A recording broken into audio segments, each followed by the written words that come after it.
Hindi gobyerno ang gumawa nito. Yan ang mensahe at paglilinaw ni Pangulong Bongbong Marcos matapos ang standoff dito sa loob ng Senado bandang mga alas 7 ng gabi kung saan nagkaputukan ang mga militar na sumunod kay Sergeant at Arms Mau Aplaska sa loob ng Senado sa second floor. Ngayon, ang sabi ni President Marcos, walang kahit anong order para arestuhin si Senator Bato de la Rosa. Ito rin yung sinabi ni DILG Secretary John Vic Remulla na hindi siya nandito para arestuhin si Senator Bato, kundi para protektahan siya at ang mga senador.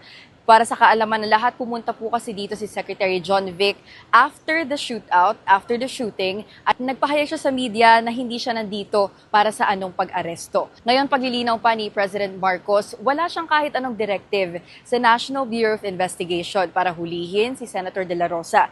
Hindi rin daw siya nagbigay ng direktiba na pumunta dito ang NBI, at sa katunayan, ang sabi po ni Director Matibag ng NBI ay nasa opisina daw sila ng NBI habang nangyayari ang shootout. Para sa Billionaire News Channel, ako si Ivy Reyes.